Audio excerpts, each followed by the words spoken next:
honestly, it's not happening right now. I don't know if you changed something, but you sound like you're not breaking through when you talk. That's okay. We'll manage, and I appreciate the invite again. I'm stoked. Absolutely. For anyone in the chat, can anyone tell me if my voice is okay or not? Who else is with us? Just in case people start joining, because I'm not sure my levels are actually good. It's choppy a little bit. I think we can roll Yeah, with it. it should be okay. Okay. We'll just go with this. We'll see if that works. And if it's too loud, then people will tell me, I'm sure. Okay, let me see here. We're going by the defaults. Let's try going by this. Okay.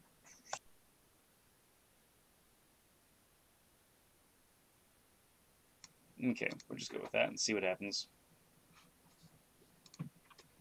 All right, let's start this game then. All right. Welcome to the ADMW 2. I'm Koshade, and I have Zot with me today for another awesome game between SirJasonCrage versus Arxiducs. How's it going, Zot? It's going great. Thanks for having me again, and hello everybody who's going to be watching this video at some point. And for everyone live, how's it going, everybody? I see we have some people already in the chat. It is real life, Drayfin. He's just scouting because he's going to have to verse one of these guys in the next round, I'm sure. All right, so just choosing mages right now. So far, no one has unlocked what they're going to be playing. Keeping it a secret until the mages are down. Looks like we have a Araxian crown. Jaktari. All right, Araxian versus Jaktari. This is actually a pretty interesting matchup. So, what are your feelings right off the bat? I'm feeling that the Jaktari is going to get burnt. And whatever little creatures or things that are going to come out are going to have problems. Something to note is the wounded prey works on non-mage living creatures. Oftentimes, I find that the Araxian has more buddy builds, so or solo, as we've seen, something like Jack Smack does in the last tournament. I'm curious. Yeah, I think that... What's up? Hey, so I'm curious to see what kind of looks like the phases are bugs. They're just going to restart here, but I'm curious to see what kind of build we're going to see out of Arxiducs. Because the obvious thing is, well, if you have undead like the Skeleton Knights or zombies, you can't really use that wounded prey effectively. Whoa! My cats are freaking out, so give me 1 second. Take over for me, Zot. It looks like they had the phases bug, so they're restarting, and they're adding up their decks or respawning their decks, and I think that we'll see a Jaktari lair come out, probably in the far center. That's what they typically like to do, and so that they can use their normal action to make attacks with range attacks, take advantage of their stat card, while the lair does their full action for them, spawning creatures. Expect a battle forge out of the Araxian crown someplace near the lair, advancing and maybe dropping, like you mentioned, maybe some zombies or some other large buddy creature, possibly a blood demon as a reaper. Heal the mage while the blood demon takes on the flyers that might be spawned by the Jaktari. How it goes.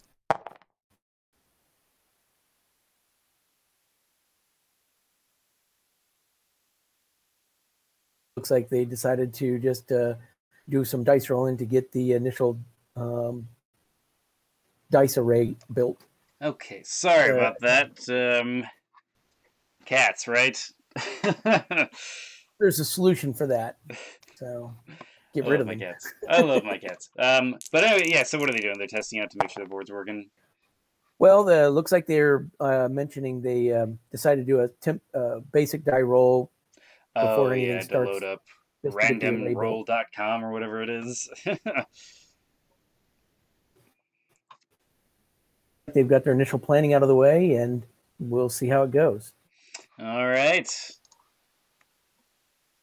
Most of the things I had said, but I'm expecting a lair out of the Daktari on turn 1 and a Battle Forge out of the Araxian Crown Yeah. on early. A lair. That prediction. A fun play you can do with Jaktari is double move and lair in their center zone. Yeah, that's what they like to do. Yeah, because you can just like get right in their face with Timberwolves or Falcons, and it's a really nice little strategy to sort of make them feel pressure. So one of the natural sort of, I guess, advantages the Araxian has against nature mages, specifically the Beastmasters, is the Rise Again curse. Since you can use the curse weaving, it's a nice curse to just sort of get a free creature out of like any of their Falcons or things like that. Battleforge going down for Arxiducs, and it's placed a little bit aggressively. Um, so it's like one of those things that we might end up seeing some zombie animals in this game, which would be like a great move from Arxiducs. But we'll have to see how it plays out, of course. But just thought to keep an eye out for that sort of thing. Mana Flower's going down for the Jaktari. Looks like another Mana Flower that needs to be placed in zone below. There it is. And then the quick cast for Arxie. And let's see if he ends up doing So that. the Daktari's doing a slow engagement versus the quick one right out of the gate. Yeah, that makes me wonder, is Jason, does he have like a stray wood that he just put into a Jaktari, or does he just want to get a bunch of economy in the back row, and he's planning on just going, okay, now that I have that, I can get more aggressive? The no spawn point, drop a couple guys, and then wade in. I don't know. Yeah, right. Looks like from the chat, people are saying that Jason actually mains as an Araxian. So that could be a really interesting, like, what he's sort of fearing, what he can look out for, that sort of thing. By the way, are my levels okay in the chat?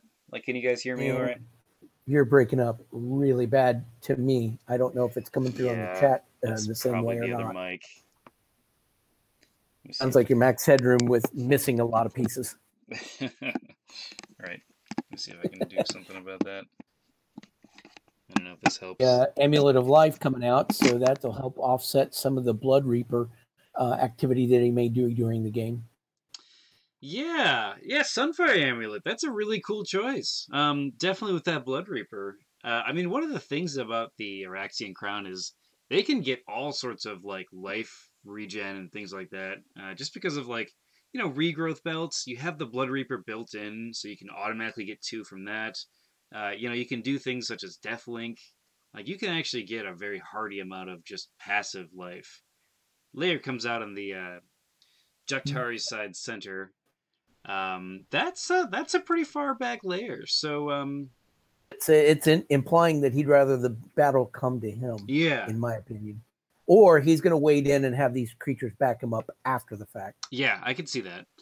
With the early economy that he dropped, I would expect that maybe he's hoping to spawn some slightly better creatures. Yeah. He's doing a lot of attack spells, perhaps. Something because he's anticipating needing a high amount of mana. Yeah, especially with the Jaktari, there's really the incentive of having lots of little guys. You know, it kind of rests in Wounded Prey, but at the same time, like, it's, in my opinion at least, like, usually better to start with, like, Timberwolf as your baseline and then move up to, like, you know, Grizzly Bears and things like that. Economy out of the Araxian Crown, so that's a little disturbing. 3 mana crystals, holy cow! And the elemental one comes out for the Jaktari here. Jason is looking like he can get aggressive, but he also wants to get creatures out. So that's interesting. So Arxiducs, of course, has tons of economy now. He has an extra action out of the Battleforge, 3 mana crystals, so that's basically 4 mana around, and he's getting a life for turn. So, I mean, honestly, if Jason wants the battle to come to him, he's going to be disappointed because getting that life is just going to ensure Arxiducs gets an advantage in the long run.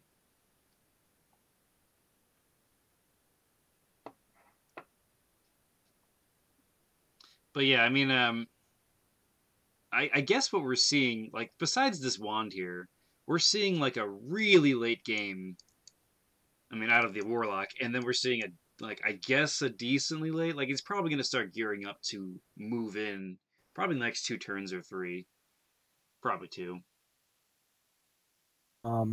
The deployment of so much economy anticipates a longer game, I think.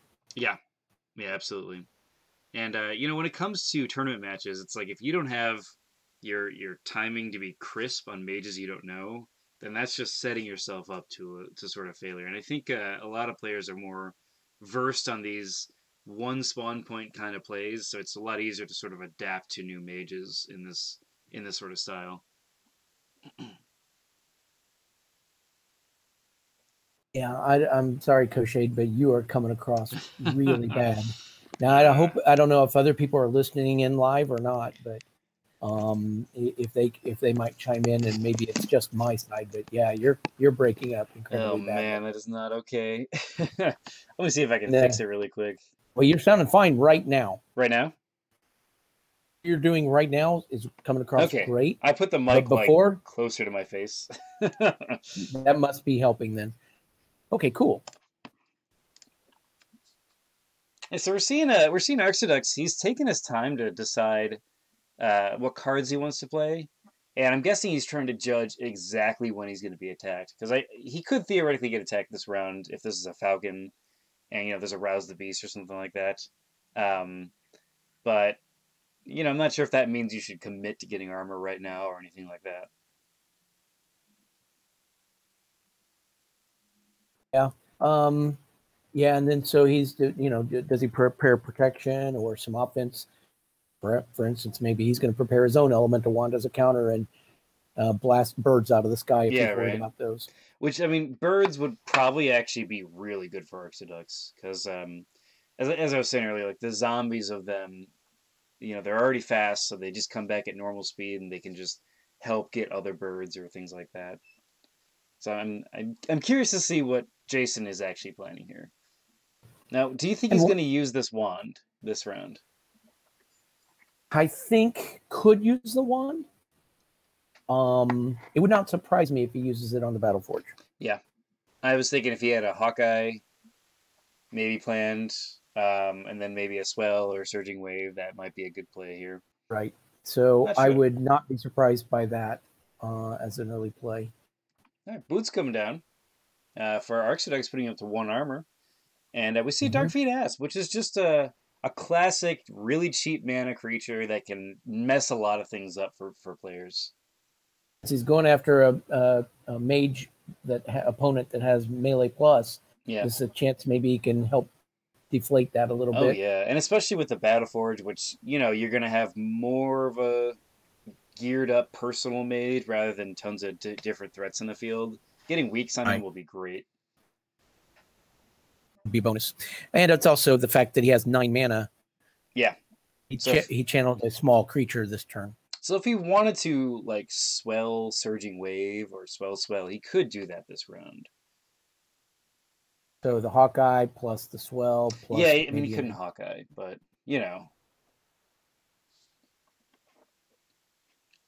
All right, well, Arxiducs is going to take his action.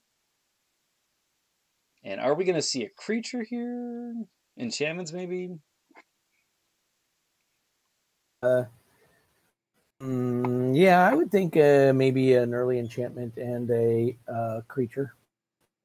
Let's see. It's 12 mana. Well, you could get something decent out. Yeah, I mean, at 12 mana, it puts you right in the line of like doing 2 good things or like 1 really good thing, Yes, an enchantment and possibly another buff of some kind. Yeah.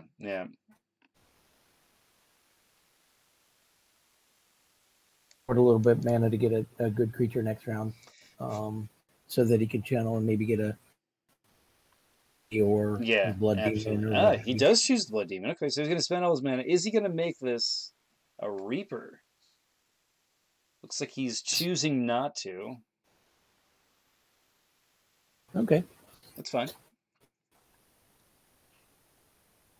Enchanter's Ring. More economy. Well, this is more Yep, economy. and we're going to see the attack against the Battleforge here. Looks like it's going to be a Surging Wave. So we went for economy and Surging Wave here with the Asp, which is pretty solid. Rolling 6 dice only gets 2 damage. I guess that's about average there. Well, yeah, it normally takes 2 hits with water spells to get rid of the forge. Yeah, might take more, might take less. I'm not sure. Still a little bit unfortunate. It's one of those things where, like, it has 4 armor. You're rolling that many dice, but maybe he's planning next round to do a Hawkeye to sort of get more damage out. I don't know. Like, what do you think about this play? Like the Enchanter's Ring, Surging Wave. The Surging Wave doesn't surprise me. The Enchanter's Ring a little does. Yeah. So that tells me that maybe he's going to be using creatures out of the lair and buffing them with his quick cast, and then attacking with his mage, perhaps at some point. I could see that. Yeah. I mean, Surging Wave here is. I mean, he can't use it against the Blood Demon, but if he's going to go more solo-oriented mage or buddy build, even, like, it'd be nice to sort of just control what's happening with that mage. Won't stop him from fireballs, but Right. Well, but he can at some point swap the spell that's on. That's true. Once the forge is gone. Yeah, that is very true.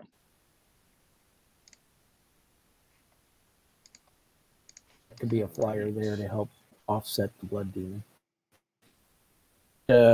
Arxiducs had decided that he wanted to cast his first Blood Demon, draw out some of the opponent's anti-flying tech. Yeah, and that then was a good choice. Deal with that, and then bring out another Blood Demon later as a Reaper. That would make a lot of sense. Yeah, this sort of like tanks all the damage, and if there's any sort of like rocks or anything, it's going to hit that too. Looking really quick at the cards, looks like Joctari here has 52 cards in her book, while Arxiducs only has 43. There are more cards out for Jason right now, but I mean, we're probably going to see a lot of higher level creatures probably, or cards out of Arxiducs because of that. Some expensive cards, maybe some out of school action. That being said, that elemental wand, would you dissolve it? Go after wands regardless. Yeah, just always go after him. That's fair. Yep. Or in this case, you could explode it. Just putting that out there. To be seen. He may not be all that concerned about it right now, knowing full well that his forge is going away this turn, unless he puts up a wall of bones in between. Yeah, I mean, basically, if he doesn't kill it with another Surging Wave, then he's just like, great. Thunder Falcon coming out, and this is going to be either a response to the Blood Demon or just as a way to get more cheap creatures out. It looks like he's going to get a Dragon Scale Hauberk out for Arxiducs here. Warlock going up to 3 armor, 40 life, because that's Sunfire Amulet. Getting pretty good. Yeah.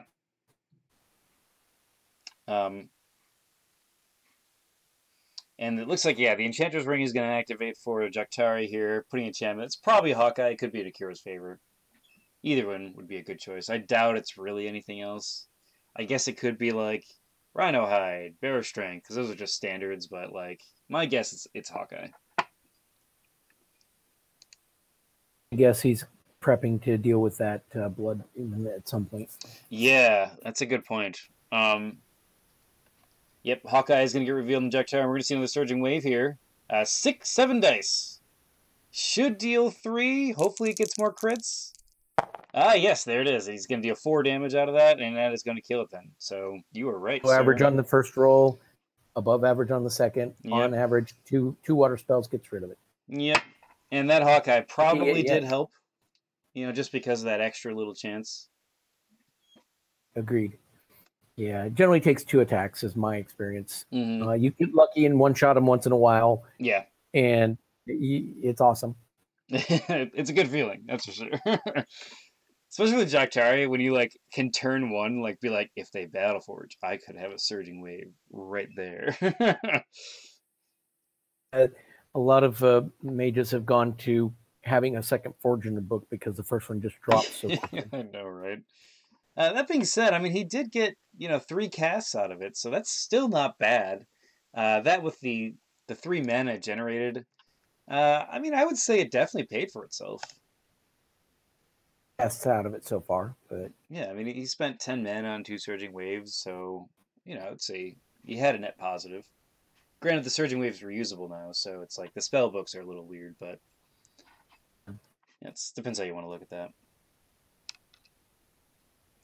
That being said, so basically we have a level 3 creature out for the Araxian, and a sum total of 2 levels for Jason here.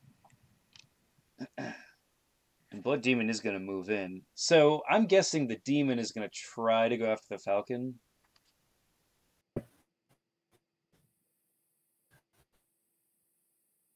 And I'm guessing he double moved there because he didn't want to have any sort of charge shenanigans. Because that is a very common thing you see. Yeah. This way he prevents any charge shenanigans next round. Yeah. I don't really know why he'd double move otherwise.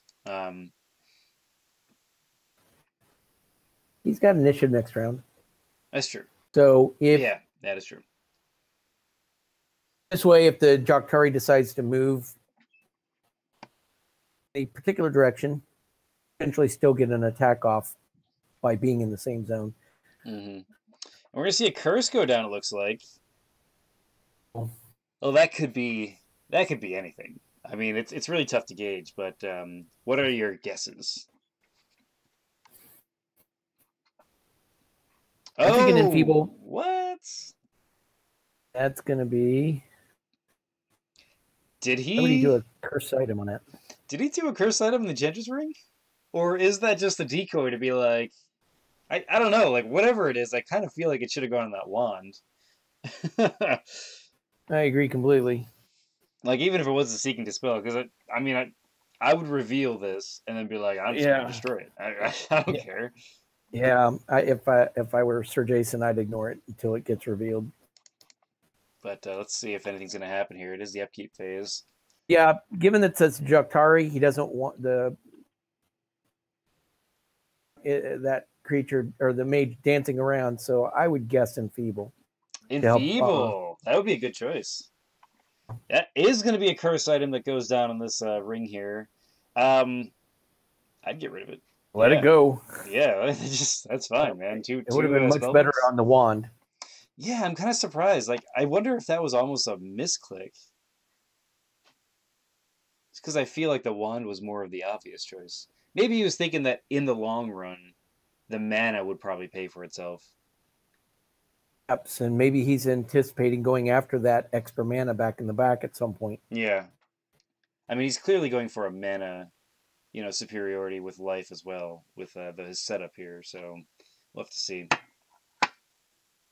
Given that he already had 2 flowers in play, that ring really, I don't know that that's all that much of an enhancement. Yeah, I'd agree with you on that. The fact that he had it in his book meant he anticipated using it a lot. Mm-hmm. So we'll see how it works out in the end. Yeah. That being said, so it kind of looks like Arxiducs might have some problems keeping up with creatures here. I'm not exactly sure. Like, if it starts getting out of control, like this could sort of ball up for the Jactari here. Like if he just starts spitting out like Timberwolves, for instance, that would be a decent choice. So I'm curious to see how Arxiducs is going to keep up. Because now he's got a fair amount of mana, and he could spawn a creature of a decent quality. Yeah, I mean he's got 11. That's true. Because the Warlock doesn't have a creature spawn point, the Jactari is able to engage with its full action, doing whatever it wants while the lair continues dropping dudes. Yeah. And if these asps actually get lucky, then that means that Arxiducs is gonna have to rely on those attack spells. Then again, he might use a flame blast on that asp and just get rid of the problem. That wouldn't be bad. Yeah, if I were Arxiducs right now, I would probably consider probably a Rise Again, and either go after that asp or that falcon. I think it really depends on what his book looks like. Like, if he wants to punch a lot of things to death, probably the asp. He can get his own asp to use it against the Drukhari. Right? It'd be cheap. Yeah, it'd be what, 2 mana? That'd be awesome. Get it back. Just keep it in the layer zone, so whatever pops out, you just like, zombie snake attack. Yeah. I mean, of course, there is the Surging Wave, but if they want to use 5 mana on something, use 2 mana on, like, that's a decent trade too.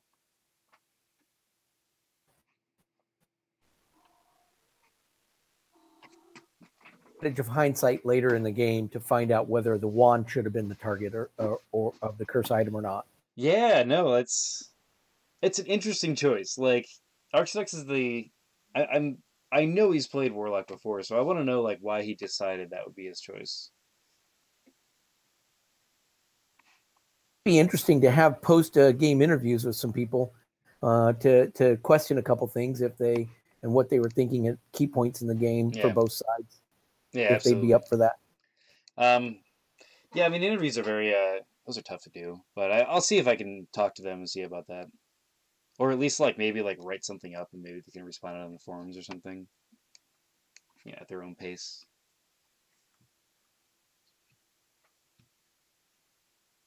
Right, the Warlock doesn't have his Battle Forge. He's going to have to cast his own equipment.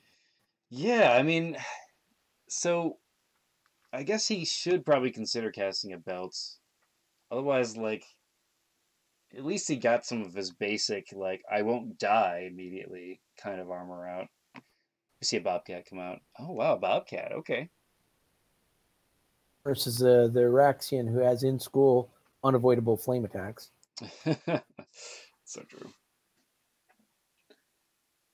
Yeah, I mean, the Bobcat's one of those things that's like, yeah, it's not hard to kill, but when it is hard to kill, it's just annoying, because you're just like, all right, use a melee. It only has 4 life, and then it's just like, and it lives, and you're like, and there it goes. Dissolve Wand on the Surging Wave, a solid choice there. Agreed. Now he doesn't have to worry about that anymore. Yeah, so I mean, basically, if we start going down on Arxiducs, the Dark School doesn't have a lot of good ways to get rid of weaks. So I wonder what kind of spells he put in his book here. I would expect a few out of school cards Yeah. for the Warlock since he has so few cards in his book. Yeah, I would expect that he probably has some removal in there, whether it's a cure or maybe a wand of healing or something like that. He's probably not concerned about a week at this point. I can see that. Moving on to creature action phases. Arxiducs is taking his time. And I don't blame him. He probably doesn't want to pass here. And he's at 6 mana, so it's not the easiest choices to make right now.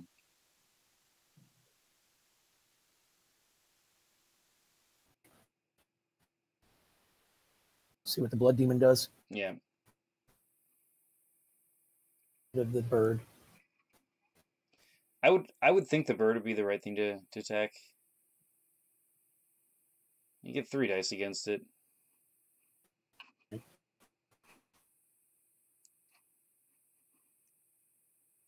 He's thinking, okay. Yeah, I don't blame him. This is like you have to make choices here, and this decision here could like be very important for the game and how it plays out. 6 mana left.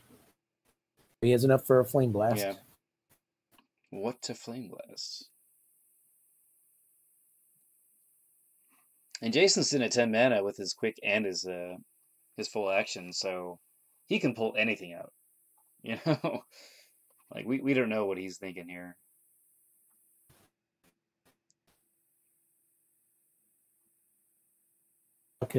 deciding to activate. This is brave. Okay, he's going to move in. This is a brave move here to use his mage right now. That's because there's 10 mana and 2 actions on the Daktari. Okay, he's just going to punch. Weakened. He's going to save his mana. Yeah. He's got no armor he's dealing with. So 4 damage, that's not bad. Ooh, 5 damage. Okay. Oh, there it is. Okay, wow, nice. He 7 got damage. 7 out of that. Now that does mean now that the Daktari is damaged, so this Blood Demon is going to have to attack it. The mage.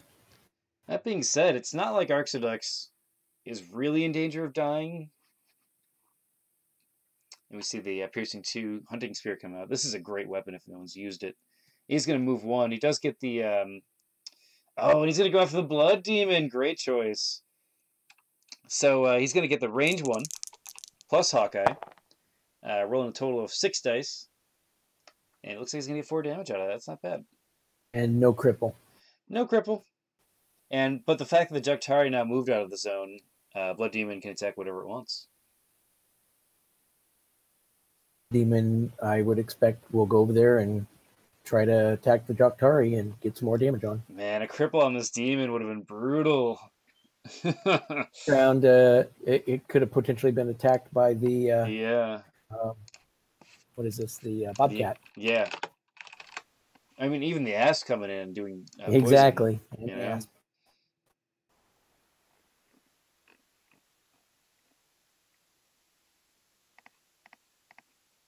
All right.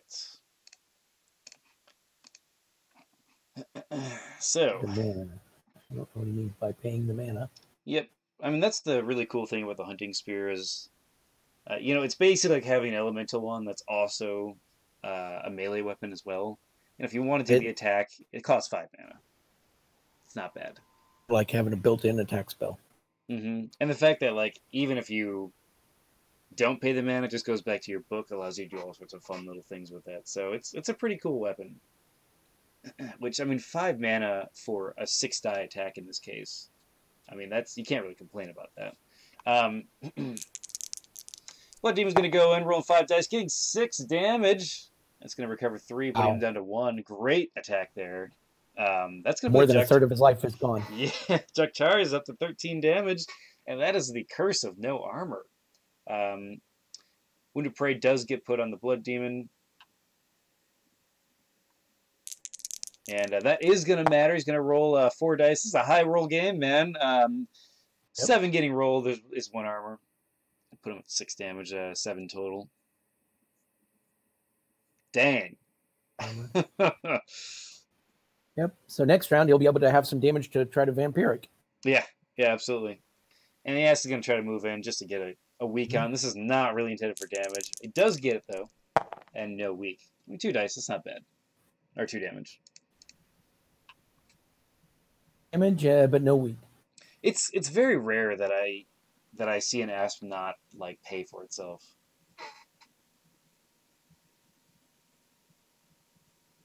Do what? Like, in terms of, like, the mana cost, he's 4 mana, but, like, if they use an unavoidable attack spell, he pretty much pays for himself there. If he gets any sort of damage, For 1 spellbook point, you might be drawing out their unavoidables, which might be out of school for them. Yeah, absolutely. Especially for, like, the Daktari here, it's like, does he have a Falcon Precision? We don't know. Yeah, it's going to be the... but he doesn't need it at the moment because the opponent doesn't have any defenses. Right. Oh, I'm sorry, yeah. I mean, Arxiducs. All right, let's get to the end of the round. Arxiducs is going to go up to 42 life. He's at 14 mana now.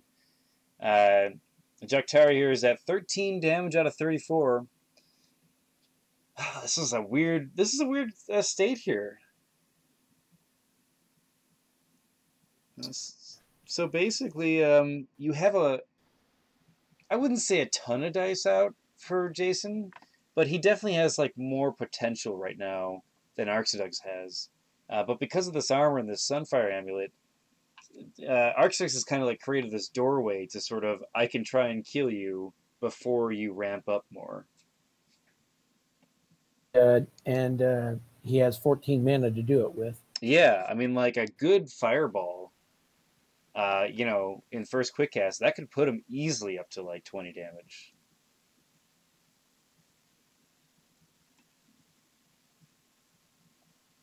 Well, we'll see. He needs to spawn something decent here to put a real threat onto the board.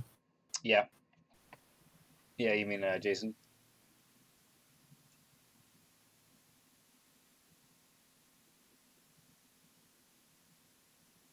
They're approaching done with planning. Yeah. Warlock. Oh, the Warlock, yeah. It's tough to say what you should cast. Prep. I mean, saving up for, a Drown Like wouldn't be a bad choice in my opinion. I think we're going to see at least one flame spell out of the Warlock this round. I could see that. I mean, he has the Mark for Death, so he really doesn't need to, do Hawkeye necessarily. Ooh, the Tegu. All right. And Tegu can get dangerous. I would put him on par with Timberwolf. I usually consider them like, obviously against Necromancer is a problem, but like usually they're about the same in terms of like what I see them do in the field. That being said, like Badger Frenzy can get crazy with Tegu.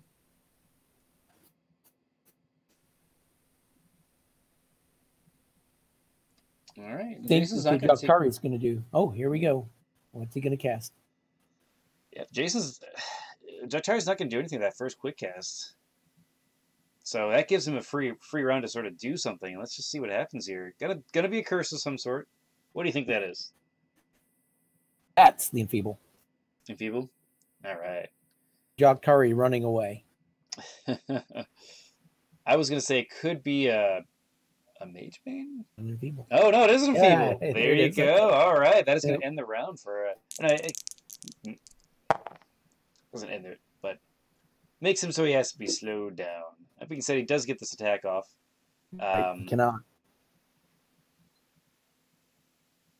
Lost his action as a result. So he's at normal speed, right? Well, actually, so he's normal. Yeah. Aha. You can do that. Attack off. Yeah, it's a fast attack. Because he can only move one square now. Yeah. He can double move, actually, but he won't be able to do anything anymore. Yeah, Jason's right here. This is a dead thing. He is. And he's going to enchant himself. That's one of the strong parts about Hunting Spear is, you can do a ton of stuff. I wonder why he's moving one zone, because he can actually fire up, since it's a flying creature. But he's getting out of the way of the Warlock punch. The punch. That makes sense. The spear back into his book and enchant himself instead. Interesting choice to put it back in his book. Like he lost 5 mana in a way. Yeah, I guess he didn't have the mana to do it. The spear may not be necessary anymore because he killed the flyer. Yeah, I guess crippling on the Warlock, while it is good, it's like, he is hindered and stuff like that. And this might be a turning point for Jason here.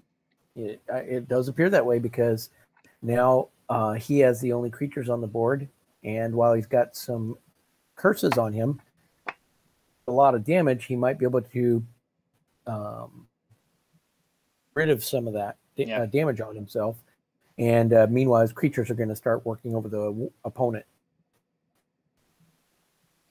Arxiducs is taking his time now. He's got a lot to consider. He has 3 armor, luckily, so these guys shouldn't be doing a ton of damage, but he's probably not going to want to move out of this zone just because it's an extra 2 dice. And it looks like he's just going to go after that Tegu. What is he going to be doing? Putting a little bit of damage on the Tegu. He'll have initiative next round. There'll be a creature spawned out of the lair. Nice. And then of course, the bird may come in and attack the warlock. Mm-hmm. He may be prepping for a next round Ring of Fire. Ooh, that would be a great choice. Gas, most likely, and the Bobcat. Yep. And any damage he has on the Tegu, it might kill it too. Getting the weak on the Arxian. That's so true. Like, I mean, you roll 5 dice against it. That's going to deal a ton of damage. I mean, it probably won't kill a Tegu, but if you got a burn on top of that, it just ups that chance that much more. Falcon's going to come in and deal 2 damage. This is sort of the round that Jason's been waiting for, just to apply the damage as much as possible. And looks like we'll probably see the Bobcat just attack with 2 dice. No, he's just going to guard. Interesting. I would have. That's interesting. Yeah. All right, we're going to see the end of the round here. Yep. So the 2 dice, he didn't feel comfortable that it was going to do anything of value. He'd rather probably just protect the Tegu, I guess. I think he shouldn't have guarded. I think he should have attacked. I agree. I think that week just kind of guaranteed that he probably wouldn't kill much, because now he's down to 3 dice. And I agree. I think there's a big chance that he's just going to kill everything in the zone. That being said, a regrowth gets revealed on Jason, putting his damage down to 11. And the value is going to start with this guy. Exactly. So he's moved out of the way, and he's going to regen, let the lair spawn some things. He'll probably buff himself some or get rid of the Mark for Death or something like that. Back into the fight a little healed up. Yep. And Arxiducs is sitting at 20 mana now. Time for him to spawn another Reaper. That's so much mana. Not another, his first one. So I would not be surprised if we see a rather large, either a Blood Demon or something, Blood Reaper. I could see, like, if we don't see a creature, definitely Ring of Fire. If we do see a creature, yeah, I could see something like that, and then just trying, I don't know, going for air, maybe? Maybe thinking about dissolving a Hunting Spear when he sees it come out. That's a possibility. By the way, I've really liked how Jason has played this game so far. Interesting. The layers are pain in the butt to deal with. Yeah, it's very tough to kill. Be surprised. He won't bring out his creature this round. He'll probably do the Ring of Fire and wipe out a bunch of these actions that the layer spawned for the Daktari. Because theoretically, he could kill 3 creatures here very easily. Yeah. Possibly, he'd have to get lucky to kill the Tegu. But he could, with 1 Ring of Fire, wipe out all these creatures. Now, do you think losing that Battleforge has, like, kind of upset Arxiducs' plan here? Like, do you think we'd see more equipment out of him right now? Certainly. Like, do you think just leather, or like, do you think it's, like, key pieces? His lash, his maybe a Ring of Fire, his fire ring, and things like that. Yeah, the fire ring would have been great, too. Buff his mage, maybe even a Gauntlets of Strength. All right. Well, it looks like we're not going to see a creature come out for Jason, so he's saving that mana. He's only at 9, so that makes a lot of sense to me that he wants to save it up. Got the lair going away this round. Mm-hmm.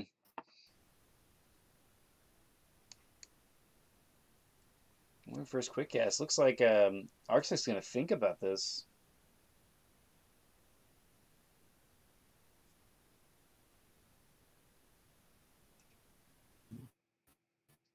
Looks like he's gonna curse the, it's probably a Poison Blood here, is my guess. Could be a Mage Bane, probably not. I mean, it could be a Ghoul Rot, that would also be a good choice.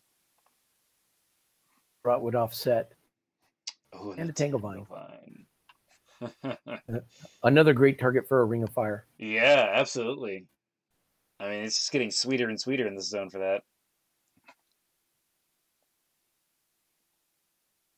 He's gonna, since he has initiative, now would be the time to do it.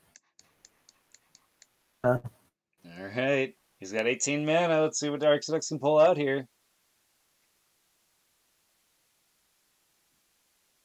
Oh, he uses his action marker. Yeah, there it is. The Ring of Fire. Yep. All right, so he's got attack, 2 conjurations, and 4 creatures here. So 9 mana for basically, what is that, 30 dice total? Oh, so nice. It's awesome. I would not be surprised if the Tango Vine and the Lair are the only things left. Yeah. Besides the Mage. So Yeah, I totally agree. the Like, Vine will be burning. all level 1 creatures statistically should die.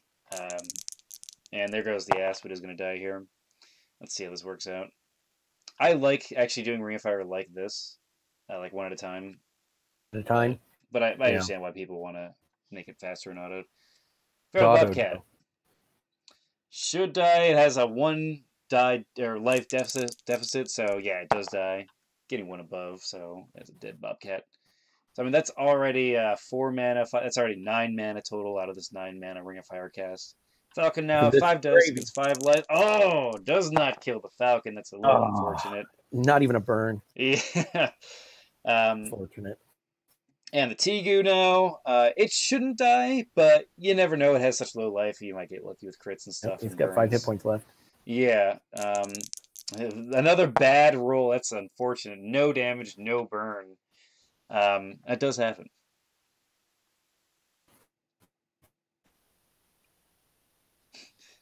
Two below average now. It's almost like the dice even out. 5 dice against this lair. And it's going to get 2 burns, and looks like it's going to get 2 damage as well. Couple damage and some burns. That was a nice roll. Like, and now the Tangle Vine. Yeah, and Tangle Vine we got to do.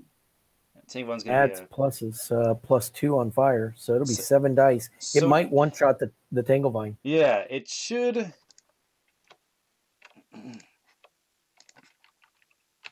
They did not roll versus the Tangle Vine. Make sure that.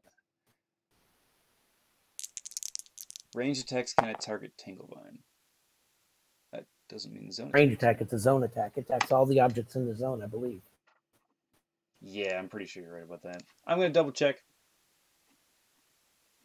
Just in case. Just in case. I have him pause here.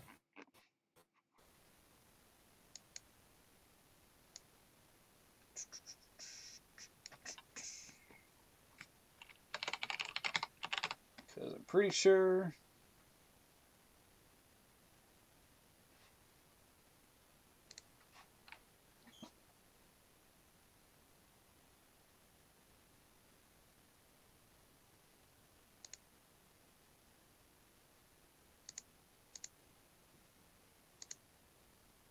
Because zone attacks specifically aren't actually range attacks. They just use that to determine range.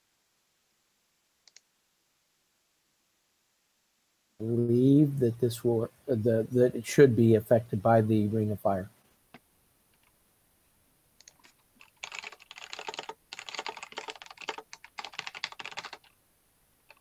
Yeah, it'll attack it.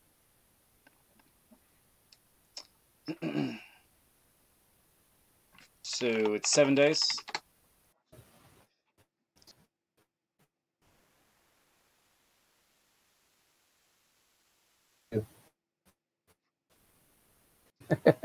Unspeakable curse words. Yeah, it's because and that's gonna deal. That is going to deal the burn. It is going to deal 7 damage. I was statistically right. Not 2 burns. It's +2 on the effect roll too. Yeah, it's 11 up, but so it won't kill it, but the burn might end up doing it. Why is he at 6? Should be 7. It's just a good thing to always check because like, you know, when a player challenges it, I want to always make sure. But I'm glad you and I are pretty positive that it did. But yeah, it's weird because they put the range icon on area, but actually zone attacks are actually attacks in and of themselves. So they do the range icon to show that guards won't like intercept it, or you don't have to attack it through the guard. But like, it's just weird why they do that. Cool. Well, I'm glad we figured that out. And that's going to be the end of the round. And then the Tangle Vine should go away. And that 8 was an 8 + 2. Is 10 on the burn gets you 2 burns, or is it 11? Yeah, it's 11 up for 2 burns, so he just barely missed that. Up. Okay. Now, let's see if this burn actually does anything to this Tangle Vine. It just needs 1, and it's gone. So let's see here. And I mean, Arxiducs is at 44 life now, so But Take a Vine takes damage. It took I guess they put 2 burns on it, but it took 3 damage total, so it would be eliminated anyway. should have been 1. Yeah. And the Poison Blood does get revealed. Solid choice. And looks like a remove curse would actually be a really nice thing for Jason right now. Would. The Enfeeble doesn't hurt him that much. The Mark for Death does, but there's only the Mage. So it's the Poison Blood that's a real killer. Yeah, absolutely. It sort of allows you to like extend that window you have to kill the other mage by just not allowing him to heal from that regrowth. 1 damage from that burn on this layer. We'll see how much it can do over time. Dropped off because it had 2 burns on it, I think. Did it have 2 burns? I missed that. Okay. Yeah. Well, 12, yeah. Still, like sometimes I've seen burns that are just like they just refuse to go out, and you're just like, come on, you know. I had a match against Ash in 2013 at Origins, my first tournament.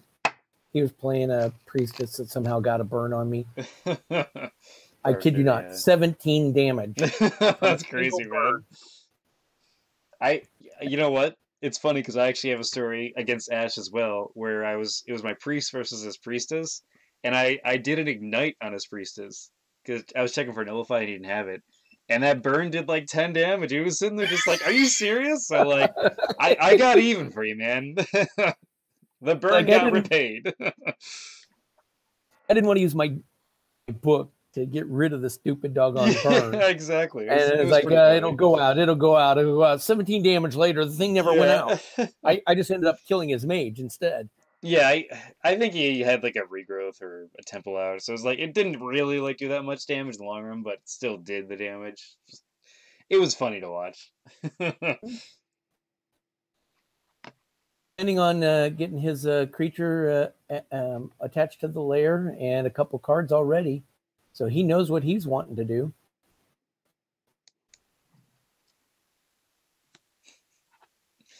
That priestess. Harry's got prepped over here. He's got 13 mana and 4 on the lair. So gonna be popped out of the lair.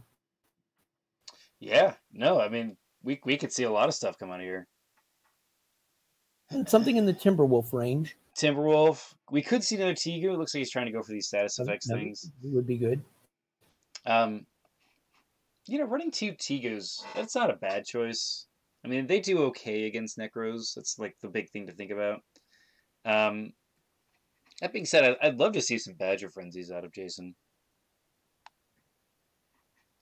I'm going to guess that it'll be a Timberwolf, which would be leave him a little bit of mana. I would think Karaja.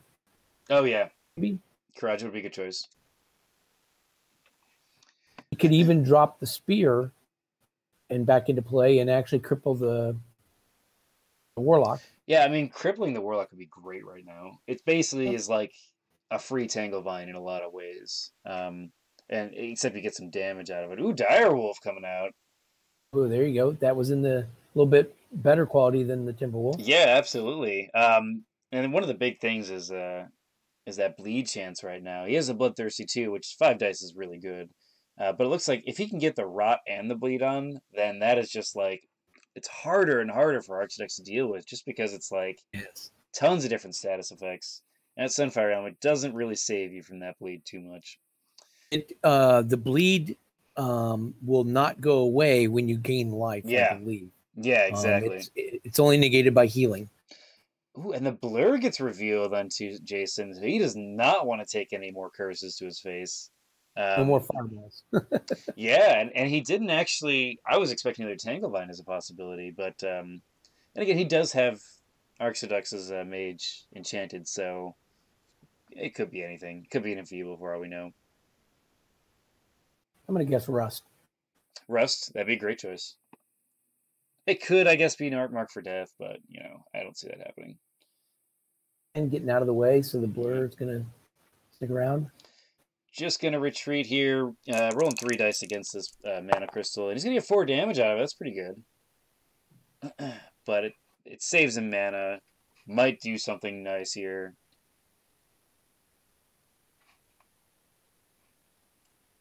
And it's going to be a hit for Tigu here. This is always dangerous when this happens. No rot, but he does get 2 damage. Whew. Excuse me, guys. I tried shield. I hope it worked.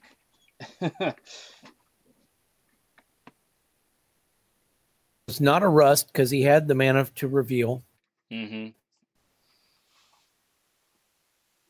Mark for death. I think that's a 4-cost reveal. I guess it is possible that he didn't roll any normal damage. He didn't rust, but you know, probably not. Man, Arxiducs is at 27 mana? What? Oh, that's why he's at 27 mana?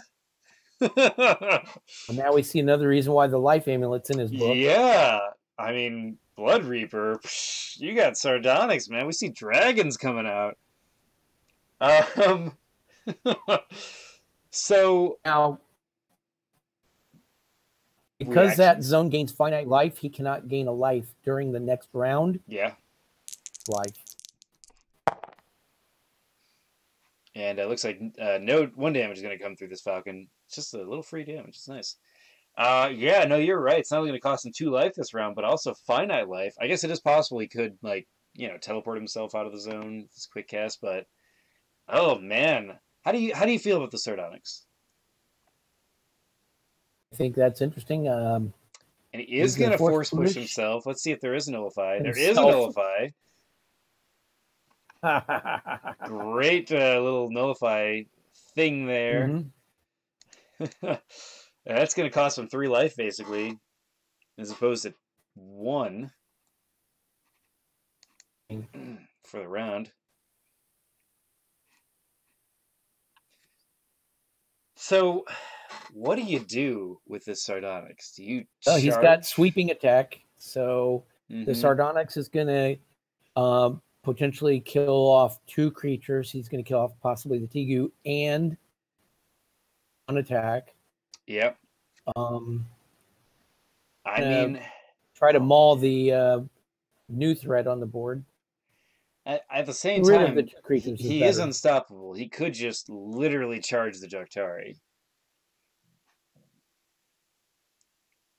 Like if you have like a minor teleport, maybe you just like minor teleport, and then you know, like whenever he's moved, so you just line it up so it can attack him. I don't know. I mean, maybe just a normal teleport would work better, so you can spend the 6 mana on it.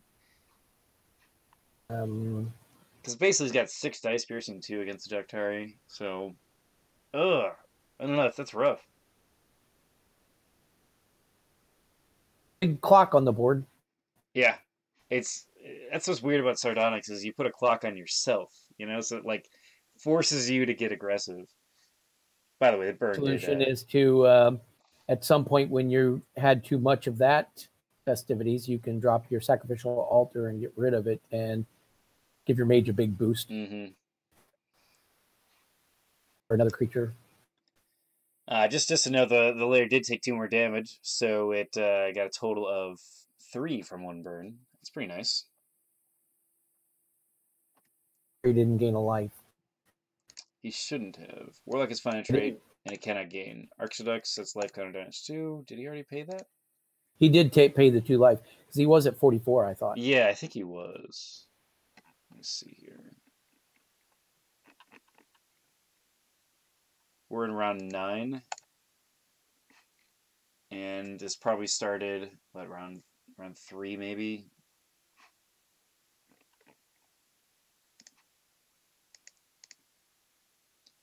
It would be nice to have a little round counter off to the side.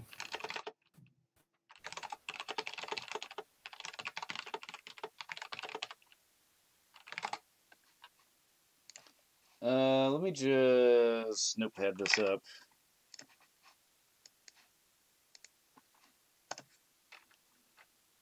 Lost 2 lives in our Sardonyx. Does it say it somewhere?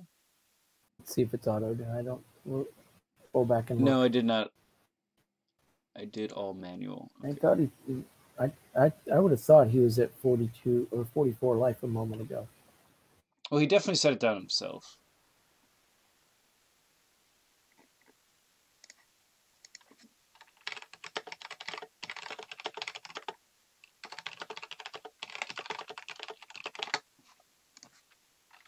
Showed that the finite life kicked in.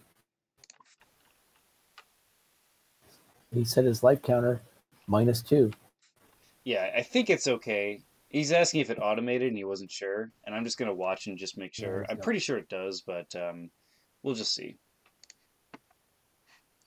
Um, so I mean, Sardonyx has so many options, and I see in the chat people are already talking about it. The burst potential alone is really good for Sardonyx because yeah, you can get some really nice damage out of it, but cards like Sacrificial Altar, you get the melee and piercing of the level. So if you do something like punch them in the face, you get the +8 and piercing 8 on top of that. And then if you like fireball them, you get the piercing on that card as well. So if they have armor on, you can just sort of like immediately deal a ton of damage through it. It's like one of the cool tactics you can do with Sardonyx. That being said, its damage it's decent. I mean, 5 or 6 dice in this case. Piercing 2. Is it necessarily worth a 2 life? I don't know, but um, Right. It's tough. It is. For some reason, you think it should fly. I mean, It's a it dragon. seems like a magical on the Blight of the Living is its Yeah. title. Would fly. But no, it just runs really fast. And you can't even make it flying.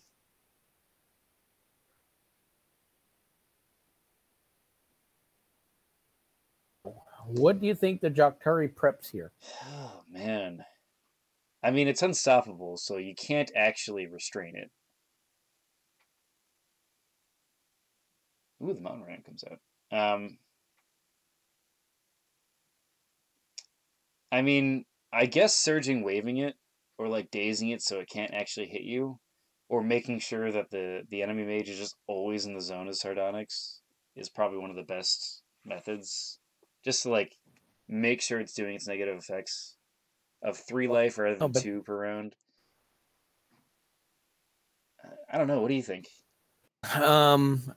Well, he has initiative, so Ooh. he's Ooh, using Fire Stream on the Falcon goes down. This should probably kill it. 4 dice, it only needs 3 damage. He does get the damage out.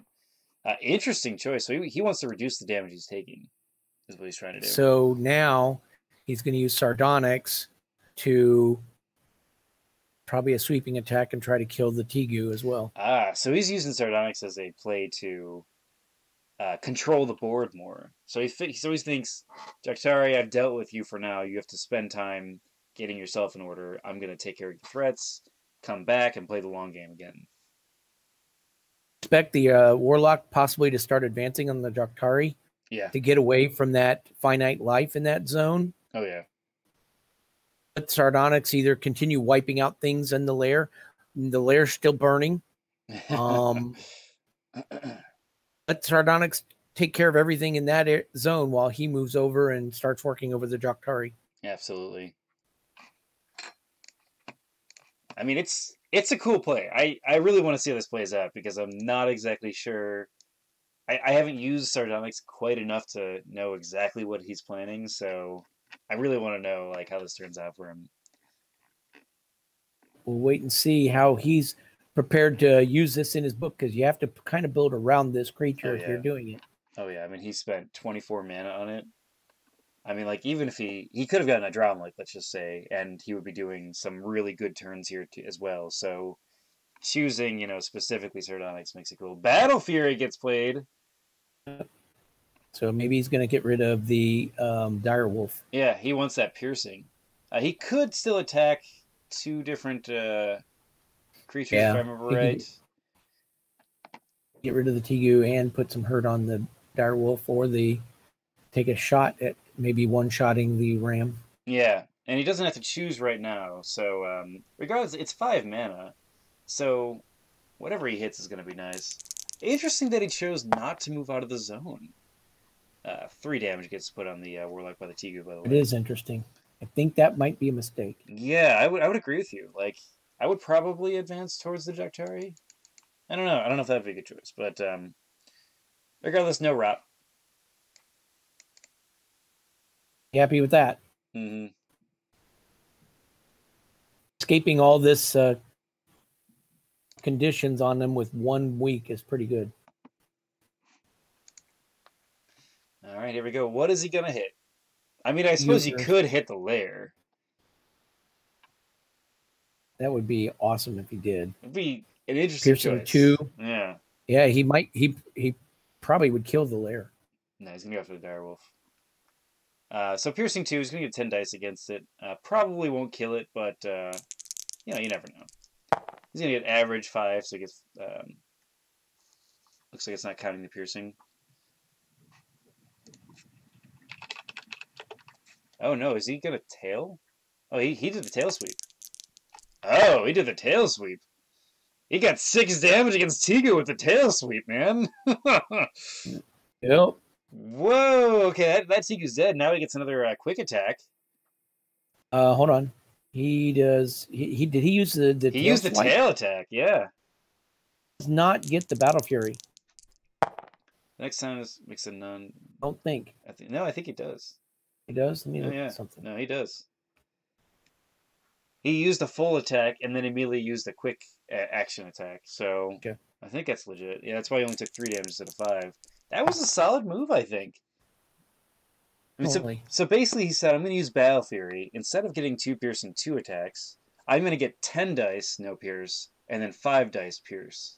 So I think that was a pretty solid choice.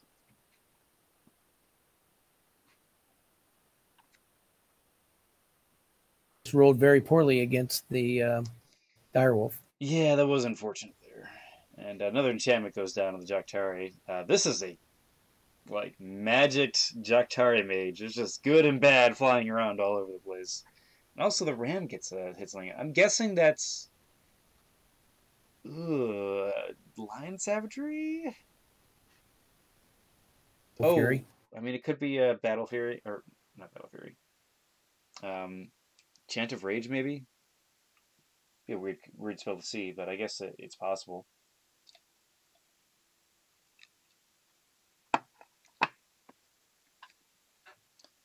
And looks like 2 damage going onto that layer again, putting it up to 7 from that burn. If we don't see another Battle Fury out of this. Yeah, it's not auto. He's got a manual. So he's going to go down to 40 life total. That's getting close to half. 40 life, yep.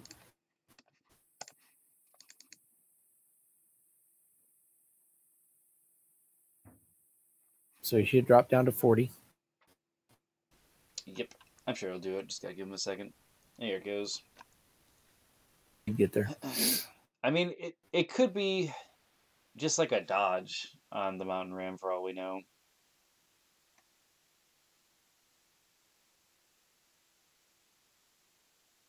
By the way, I love Mountain Ram.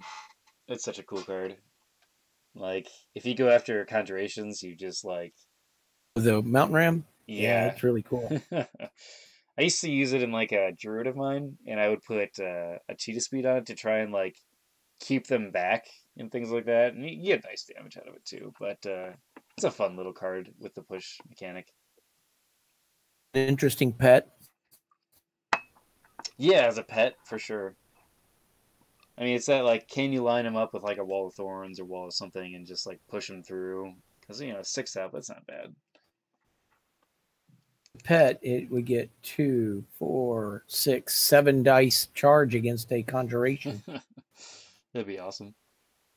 You give him, like, Lion Savagery, so he has the piercing, too. Pet Lion Savagery, it's not that many cards. Conjuration killer. Yeah, right?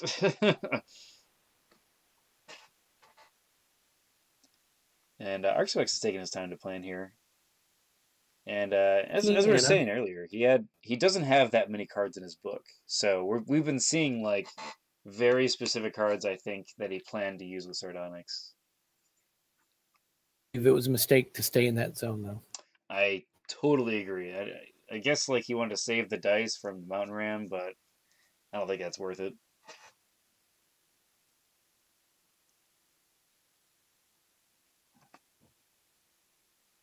Not be that concerned with the loss of life at this point. Yeah, that's true. I mean, maybe he's thinking that he can end it before then. I mean, if I were Jason, I might consider like, you know, you're almost at half damage. Maybe I can just force the damage out. He may have been wanting to not get close to the Joctari yet. Yeah, that's true. Went to the left. Yeah, I think retreating to the left would have been a solid idea.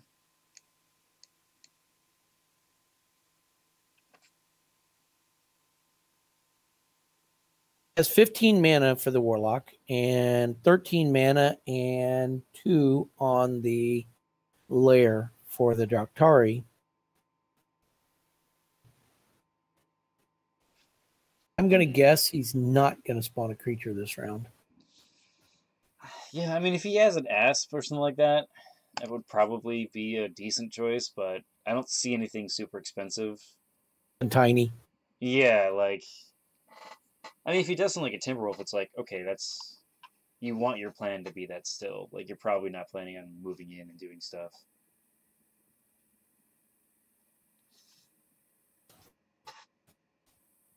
What else?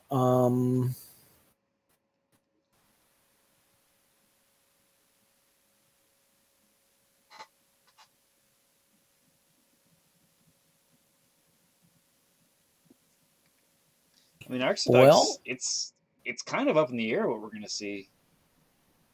Okay, and 4 dead creatures. Oh, this would be Slavord. All right, that was a solid choice. 2 from Leia. What are the 4 dead creatures? Each one's worth 2, I think. Yeah, 2. So that's going to be 8 minus 2. That's 10 total, so he pays 5. There it is. Slavord comes out. Yep. And that piercing 2 is going to be really useful against the 3 armor. If one of those prep cards from the Joctari is a Rouse. Ooh, that'd be nice. So, I mean, we see, you know, higher level creatures now out for the Joctari. 8 mana left.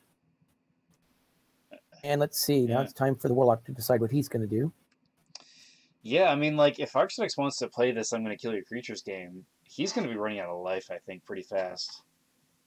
Like, I think he can do that. It's just, like, surviving after that. It doesn't seem really likely. And there's the acid ball. He's trying to get rid of armor here. This is a solid choice. You know, even if you get 1 corrode, it's still good.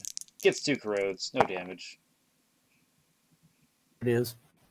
And that takes care of 2 armor. Creatures. Yep.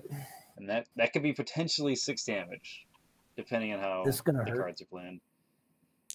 See if he gets the bleed. And he does. He gets the bleed, gets 4 critical, and because of that acid ball, gets an additional damage as well, putting Arxiducs 22 out of 40.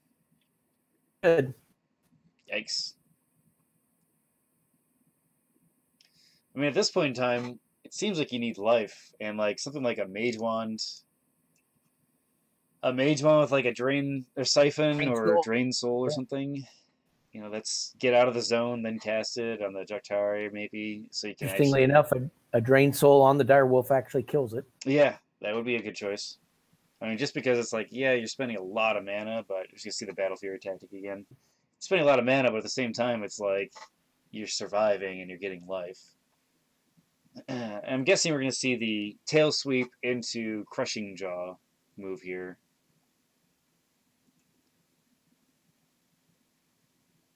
It should probably kill. Right.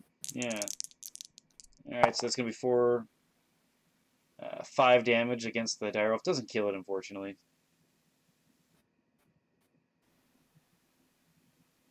And let's see. Deep into Slavord now, or the Ram. He's thinking about that. Yeah. That doesn't help. He's not fast. So Mm-hmm. debating who to sweep into. Mm-hmm. Yeah, it's a tough choice. Who would you choose?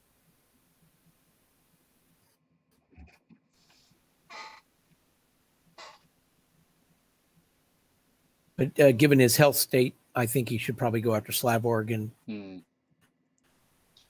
then second strike goes against Slavorg while his mage He's punches. going to attack the lair. All right. Nope. No, he doesn't want to attack the lair. He cancels it. Yep. That's an interesting choice. I guess I hadn't really even considered that, but yeah, he's going to attack the lair with the tail. 3 armor, 5 dice, and he gets nothing out of it. He gets 1 damage, but a little unfortunate there. Well, he's got his Battle Fury attack now. Yep. So he gets a piercing 2 crushing jaw attack. I mean, do you commit I'm to the going to lair? guess he's going to go after the lair. Yep. Yeah, I mean, he's sort of committed, you know? He's tired of creatures spawning in this zone. Mm-hmm. Oh, man, really unfortunate for Arxiducs. Gets 3 crits out of that. I mean, I guess the burn could still kill it. He could punch it, I guess. I'd like to see a regrowth belt come out of him. Like, move to the left, regrowth belt.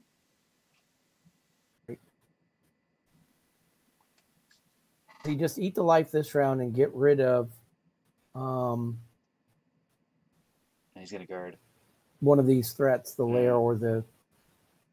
Yeah, I mean, if he has like a fire stream, maybe Firewolf. he can get around the guard. Okay, that's interesting.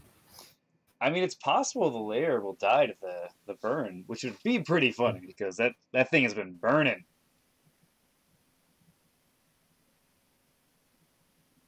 I mean, it's taken what, like Move 5? and put something on. Yeah. Yeah, I think moving 1 and regrowth or regrowth belts, I think that's what I would do. Then he can use a fire spell against some of this stuff in the next round. Yep. And if he has 2 regenerate, basically he's gonna lose a life because of the Sunfire. It's gonna balance out, but also heal. Yep, there it is. Bam! Haha! That's a great choice. There it is.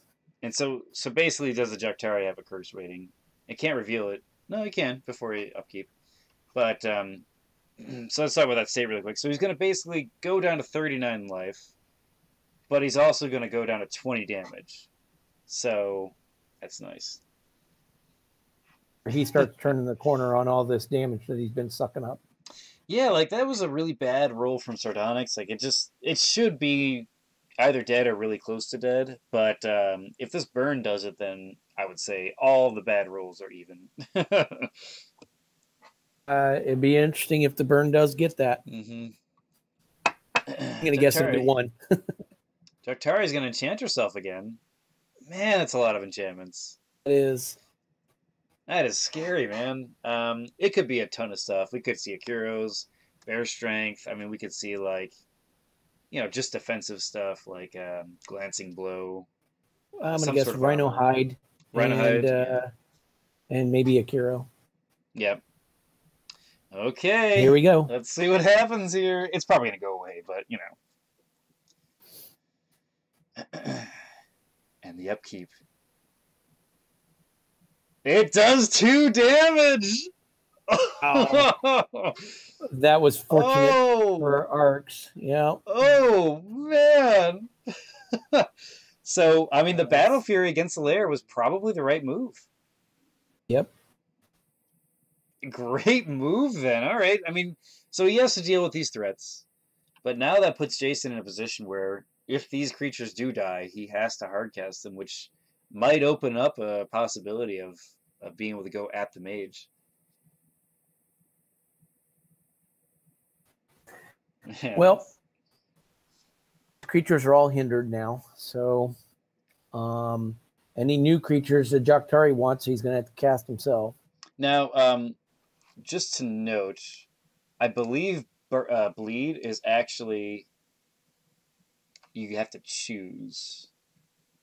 Yeah, must lose one of your healing to get rid of the bleed. So you may did auto properly. You may remove a bleed for each point of healing. No, I don't believe it's a may. I believe you must. No, it says may in the rules. in the rules. Yeah, so if I were a judge and said you must, I'd say it goes away, but it says specifically you may. So I'm not going to tell him that, hey man, you should reveal that because you'd save an extra life next round or damage. But it's one of those things that I'm not But sure. here's the thing. Yep. If it was May and he chose not to remove the bleed, he should get both healing. If it One was healing. May, he would have to just remove the bleed right now because he took a damage and he already healed a damage. 1 damage. So he took 2 and then, okay, he Yeah. healed 2, took 1. Yeah. So if he wanted to remove it right now, like, he can, but that 2 healing could just go to 2 healing instead of removing 1. You know what I mean? The same spot if he Yeah. took 1 damage, Yeah. or and then the bleed would be gone. Yeah. Yeah, basically. Because that was a May. I thought it was a must in my own head. I'm looking at it right now. It says May. Okay. It can. Okay, he's asking. Good. There it goes. And I'm glad. So basically, like, the layer took the burn damage, and I was wondering if he's gonna forget about that bleed, but he has. So it's I'm glad he's thinking about. He's still like really in this game. Like you can tell that he's like trying to concentrate on everything, which is a Exact good same sign. spot and no bleed. Yep.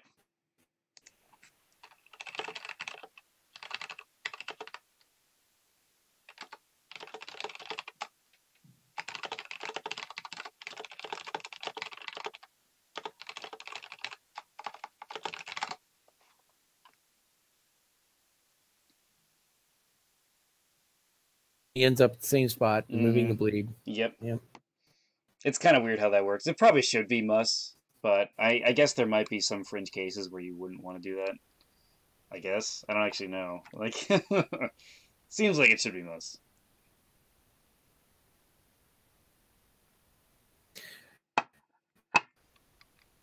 And the sportsmanship kicking in show that you can remove it and be where you are. Yep. Yep, yep, yep. All right, well, that takes care of the ongoing damage. He still has to deal with the direwolf, which has 1 life left, so it unfortunately needs an attack. Right. He has the initiative, so he has options. Yeah, that's a good point. I mean, he's got 16 mana, so he can do probably pretty much what he wants. I guess Sardonyx, if he had another Battle Fury, he could do that same technique again to try to take out other stuff. He'll have to worry about the Mountain Ram, but, it's not a big thing. Because now he's susceptible to a charge. Yeah. I mean, he could, if he did a Battle Fury, he could definitely take out the Mountain Ram 1 hit, or 2 hits. 5 dice and then a 5 dice pierce. Threats. Let's see. How much mana does the Jaktari have? 12. So if he removes these threats here, then the game dynamic changes some. This is probably like, I've never seen Sardonyx be used to like extend the game out like this. Like usually when I see Sardonyx, it's just like go for the mage, and like it's kind of cool watching him just kind of like a dragon rip apart all this stuff. Yep. So far.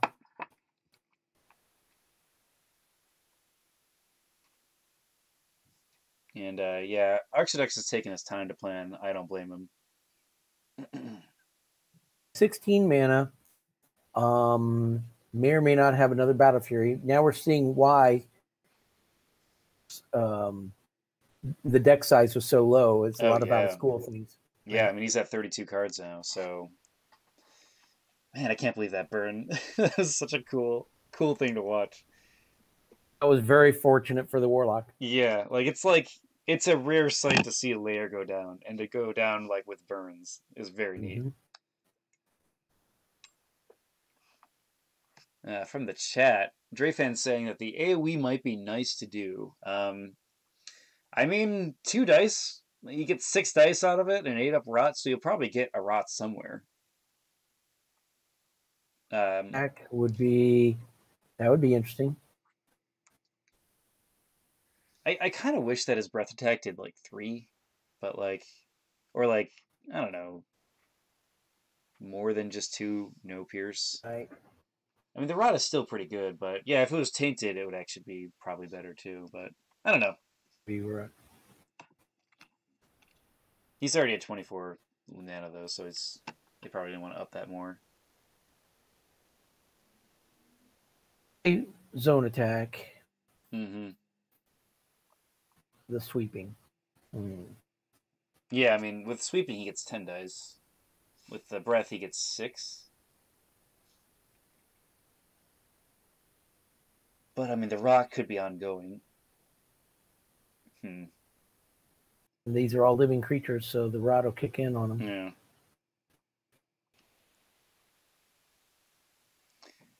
Oh man, Arxiducs' life it looks so dangerous, man. I'd love to see like a Mage 1 Siphon here, I guess, just because that'll start making him. Between them is only 5, so right now, Yeah. 11 out of 34 is 23, and 21 out of 39 is 18. Yeah. So. Yeah, no, it's close in that sense.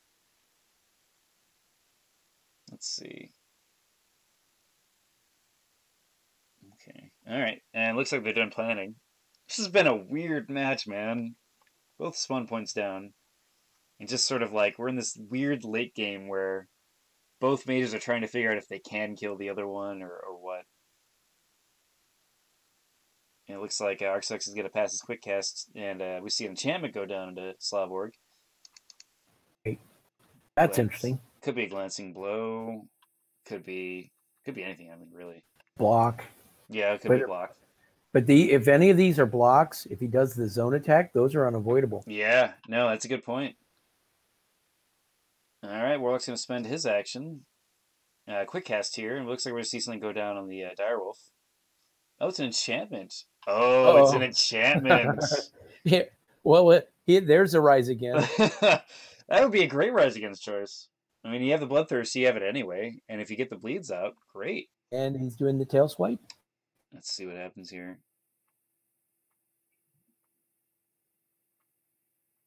Oh, nice. We see out of SirJason. That would be sweet to see that. And he get a Frost -2 creature. Looks like he's going to attack. Is this the swipe? Yeah, he's going to do a tail swipe. He has to attack that guard first. Whoa! Is that going to one-shot? That's going to one-shot. It's a one-shot. Oh, my goodness. See anything get revealed here? Gator toughness? No Gator toughness. Oh. And what was on him? Let's see what happens here. Badger Frenzy. Okay. And that means we get an attack directly in the Direwolf. That was a great hit from SirJasonCrage. Tail sweep going in. Just needs 1 crit. He gets that crit, luckily, because he wouldn't have. Oh my gosh, he almost didn't. And are we going to see the rise again? Yes, we do see it. 6 mana gets paid. That is enough. We have a zombie wolf on the field. Yes. That zombie wolf deal bleeds. It can bleed things like crazy. A strong creature. Rise again is going to go back into Arxiducs' zone. That's a great creature to add just onto the field. What that does is it changed the game state quite a bit. Yeah. So now he has 2 creatures on the board. And Arxiducs. Yeah, and Jason Lee has 1. It was 3 versus 1 before. Crazy. And if you think about it, Jason actually got that out for a quick cast. So, I mean, he didn't even spend a full action getting that. So that's a really nice investment for him. Because now it lets him use his full, if he needs it for something else. That Rise Again goes back into his book because Araxian Crowns with the curse weaving. Yep. And I think they're just trying to figure out how to pass control and all that stuff right now. It's going to take 3 damage because that's his level. Really nice play there. And we see the joint strength get revealed. Great move here. Looks like we're going to have 5 dice. Piercing 2, so no armor. Is going to deal 6 damage. That's pretty solid.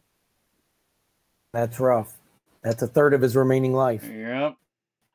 Putting up to 27 damage out of 39. And he's just going to keep dropping life every round if he's not careful. Like, go after the Slavorg and actually deal damage to the Jok'Tari. Yep.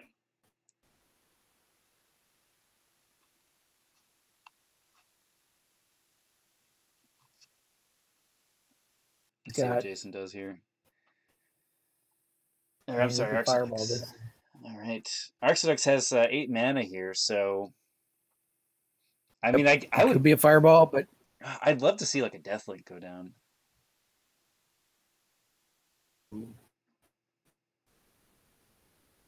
Interesting. Let's see, he's going to move down 1.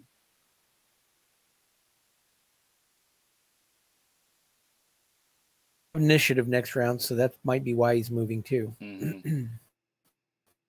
Looks like he's going to tag it. The Slavorg with something. I think it's Fireball. I could see it being Fireball.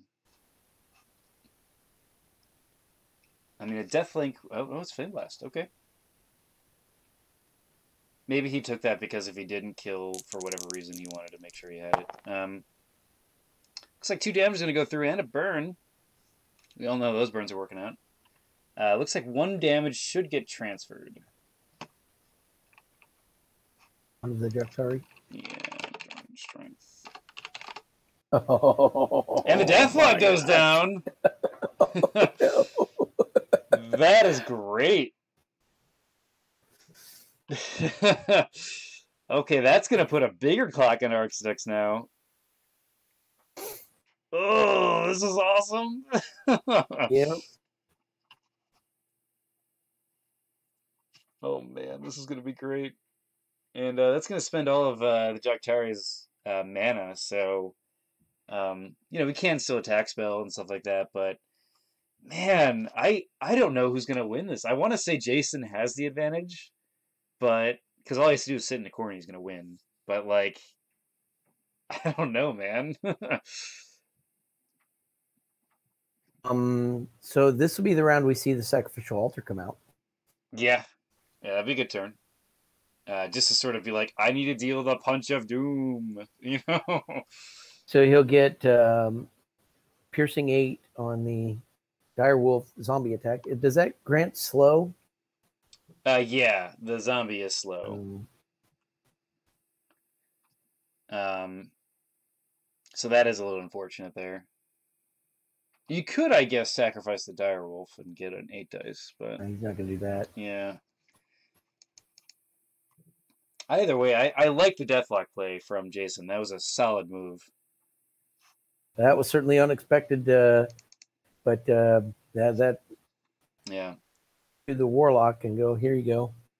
Yeah, I mean, he's got 10 life. Arxiducs has 10 life to death, so he needs to figure out how to lay on the damage while not taking as much as well.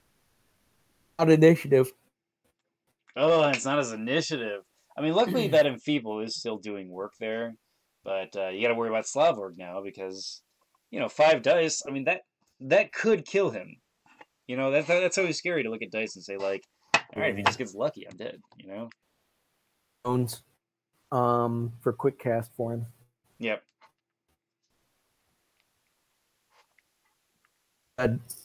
Slavorg off of him. I guess he could try to kill Deathlock, but I don't know. I don't know if I like that so much.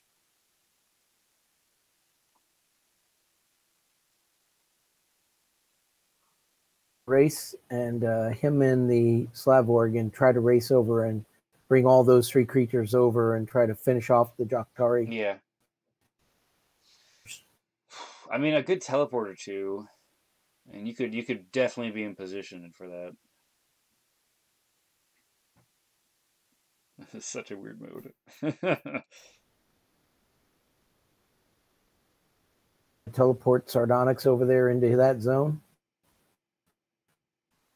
That wouldn't be a bad move. He can't get there. He could get it closer, but I mean, he could double move.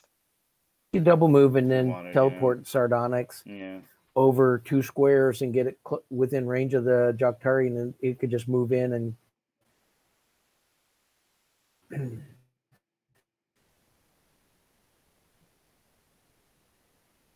Yeah, and as we can see here, Arxiducs is really taking his time.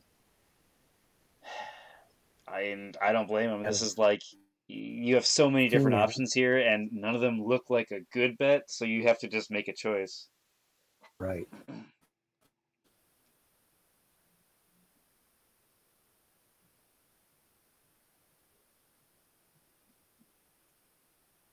Could see, I 15 mana, guess. he can do quite a few things.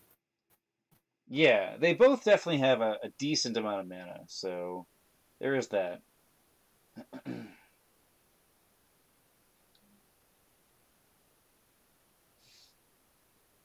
Alright, looks like we're on the first quick cast, and immediately we're going to see a steep hill go down.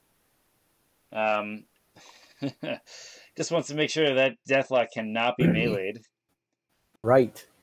I mean, also walking up there wouldn't be a bad choice, too.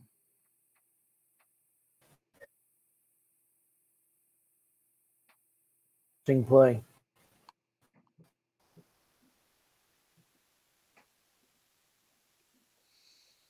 And let's see if Arxiducs has anything. Pulls out a Dorceus.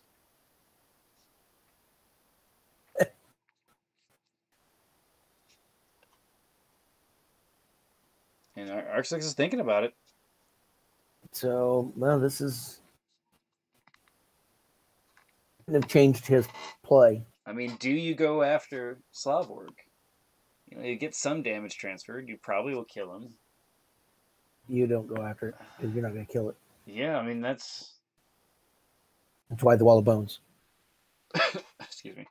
Yeah, basics. Teleport instead. All right, so he wants to get closer. I mean, if he does go to the right, now the Jaktari is out of range unless she climbs the hill. Because it will, and right now I think they're both, I think they're both blocking line of sight to each other, so there is that too.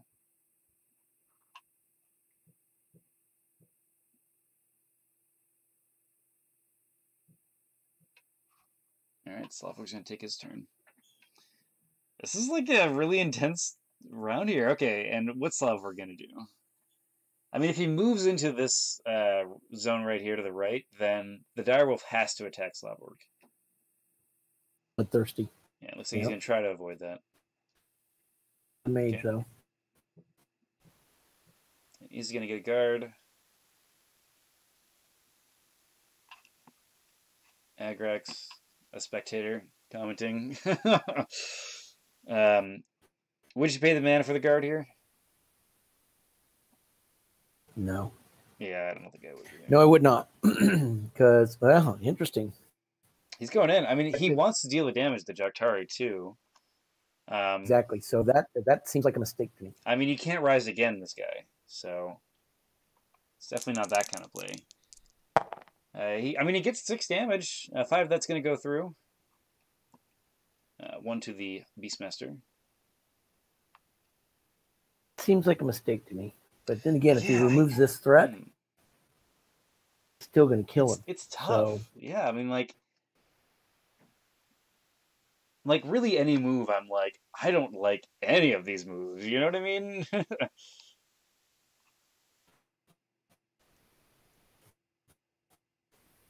And Arxiducs does have enough mana to teleport this Direwolf too.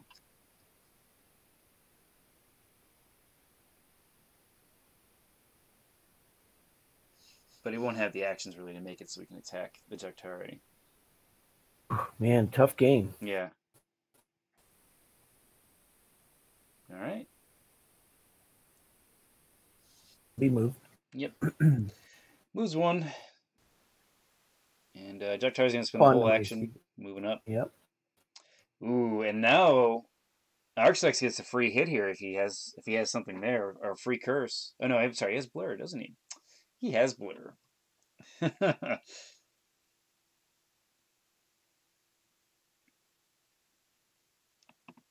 Up and attack with flame spells. Yeah, if he moved 1. 9 mana.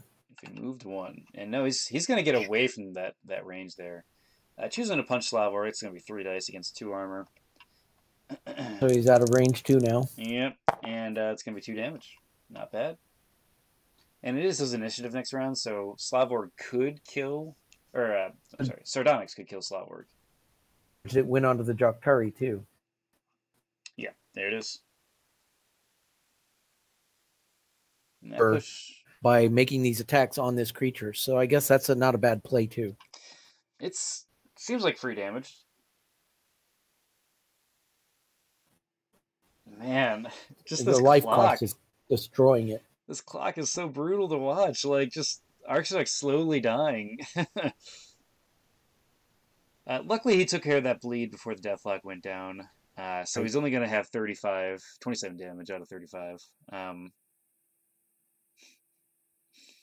If the bleed had been landed after the deathlock, then he'd be going 3 points around. He's so brutal. And we might see a bleed go down on the Jactari this round, actually.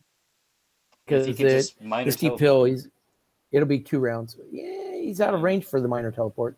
Yeah, unless the mage moves. You have to move one and then minor teleport him up. So, that's a little scary to do. Yeah, but he could force push it. Oh yeah, you're right. Yeah, he could just force push.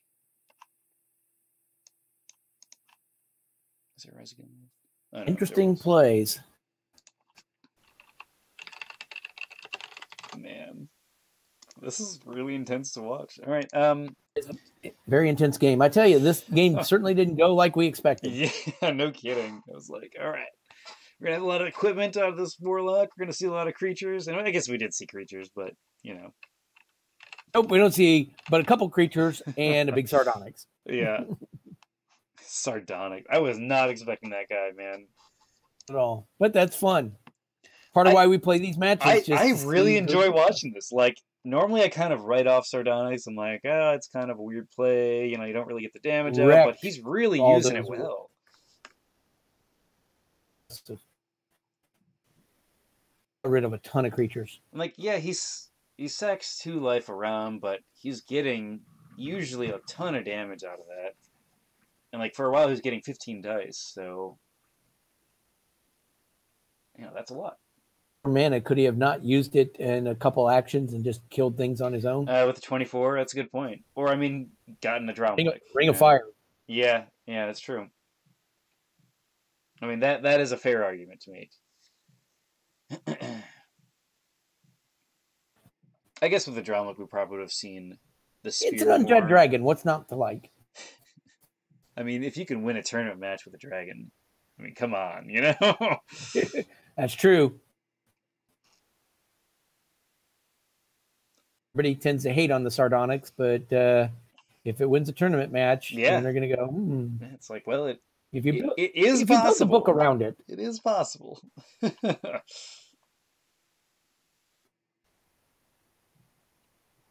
Yeah, and it looks like they might both be done here. Yeah, and we're moving on to for the warlock. Ooh, okay, all right. So what does Arxiducs do? It's his initiative. Does he do something? Just take out Slavborg right now. Question. Do you let Sardonyx do it? Again, this one too. Yeah. Like, I guess he could wait, have Sardonyx go in, and because that says Beastmaster only. Can he even? No, he can't rise again. Yeah. A little unfortunate on that part, but Slavborg serves no one else. I think he just let Sardonyx do it. Oh yeah. Okay, so he's going to retreat with his warlock. Interesting, not using the Sardonyx first. Maybe he didn't want the Jactari to run up and just hit him a lot.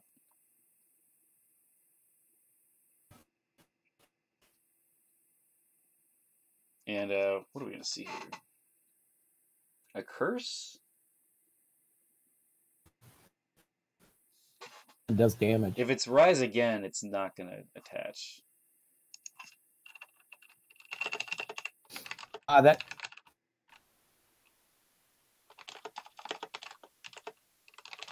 attach because it probably is rise again and it's not legal. Jason's got it. I don't need to say anything. It's not working there, bud.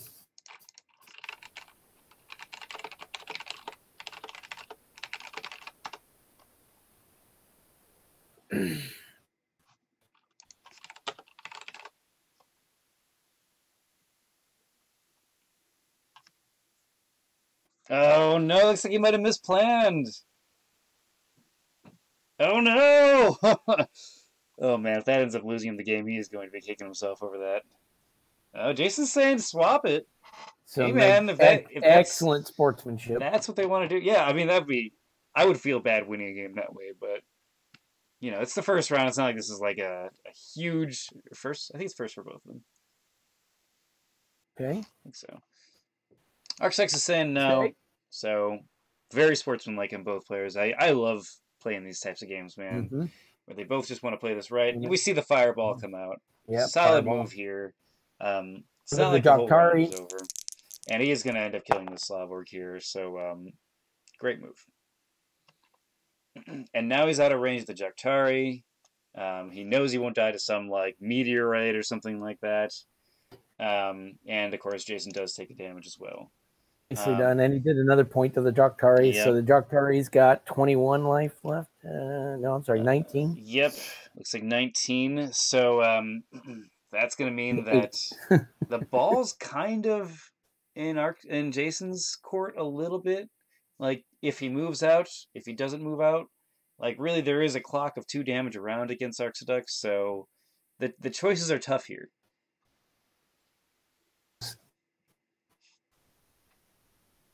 In 4 rounds, keeping Sardonyx. And I think the best choice here is to move the Direwolf up, see if the Jaktari chooses to run away, and then you can position Sardonyx appropriately. And because it's slow and the steep hill, Yep. doesn't do anything but walk up there. Yep, a zombie walking up a hill, man.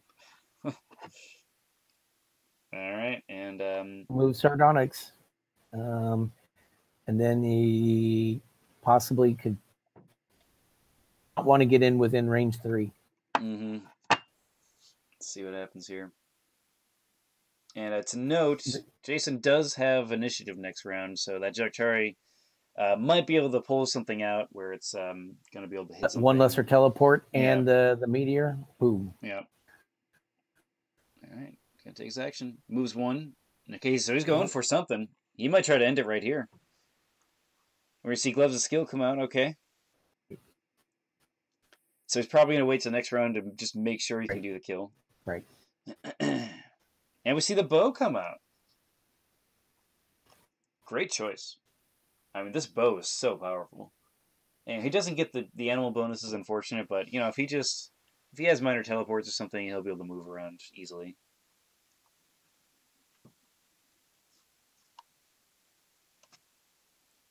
Sardonyx is going to move up there, and yeah, he's probably going to want to hinder it.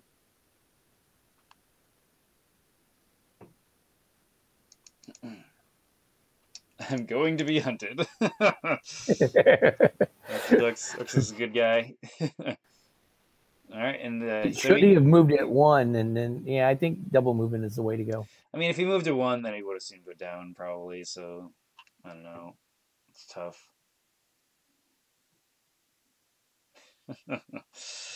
Some friendly banter going on there, and it looks like let's see if there's going to be a quick cast.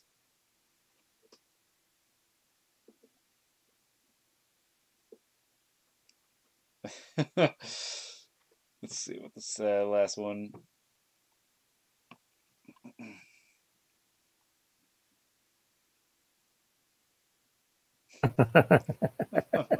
These players are good. Silly. And by the way, anyone that's listening, if you haven't played on Octagon, you guys like Mage Wars, maybe you don't even know the game, but you like it, it's free.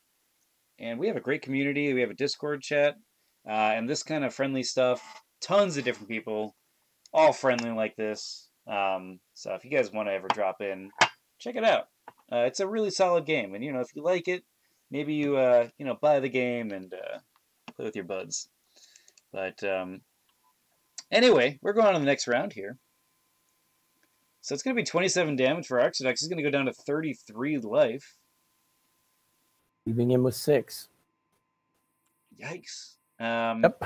And that's very killable with the buffed man. hunting bow and gloves of skill. Yep. Piercing 1, so basically no armor.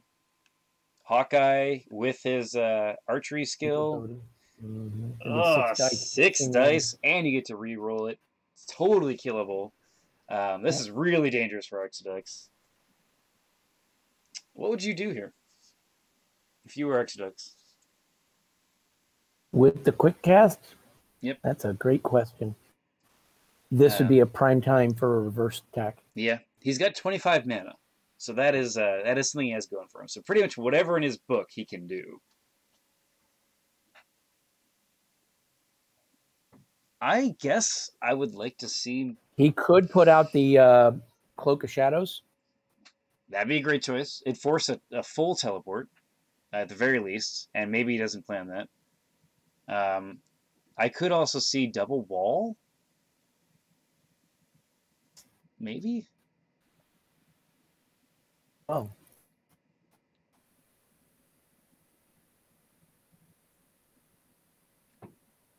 Double wall would keep him relatively safe.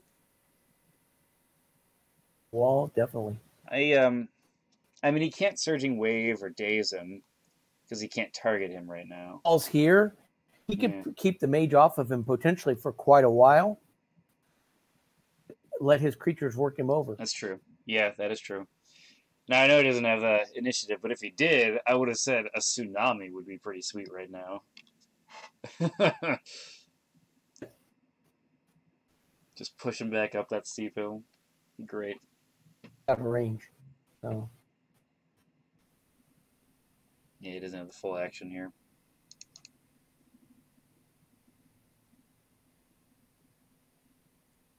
Questioning his wisdom of coming down off of the steep hill.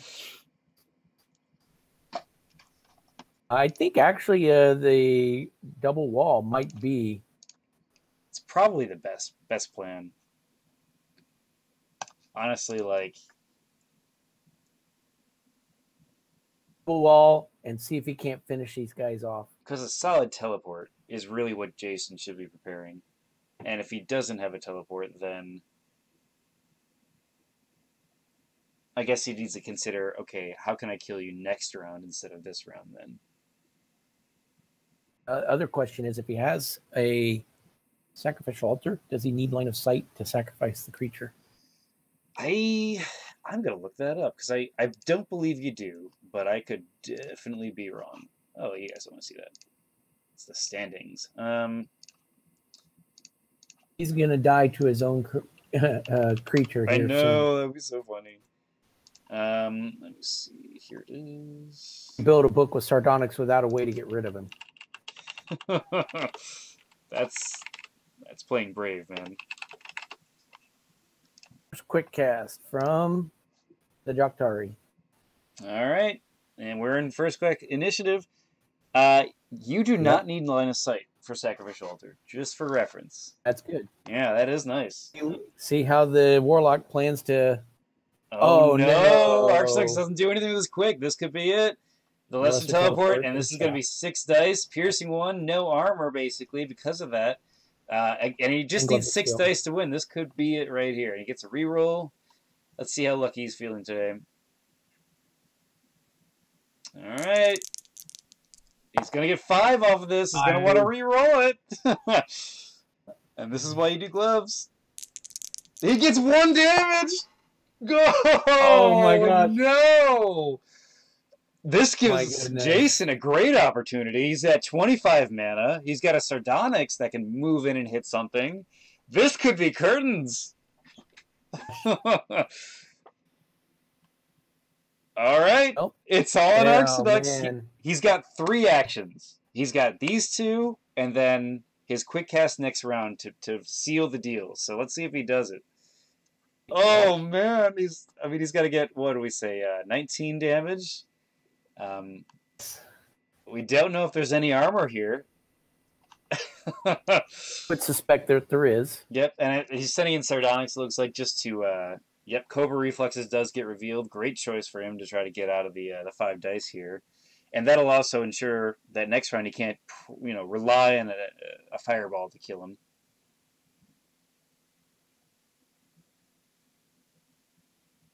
And is he going to use the defense? He revealed it, but I think he's like, oh, what if he fireballs He's me? definitely using it. There's no reason not to, really. I mean, if you only get 1. Oh, and he fails it! 6 dice is gonna roll 10 damage. Oh my gosh. Well, you don't reveal it unless you're actually going to use it. That's so true. That is true. He does planning. reveal a brace yourself. So with the piercing 2, he's gonna take 8 damage out of that 10 dice. That still puts him up to 23 out of 34. Oh, that is a scary point to be at. Hey, he's gonna beautiful build play the zombie here. down. And here we go. Fireball. And we see Jason talking in a foreign language, German, because he's so pissed. I don't know what he's saying, but I hope it's not too crude. And so let's see. Arxiducs is going to play his round of the Cobra Reflexes. It is done. The Sacrificial Altar gets put down. Interesting choice because he's not going to be able to melee this round, but maybe he'll think he can do it next round. But at the very least, he doesn't want to take that Sardonyx damage, and he's going to get the piercing. So he's going to, pierce through that brace. A good. Oh, he's going to try to take out the Deathlock. Oh, that's a great choice.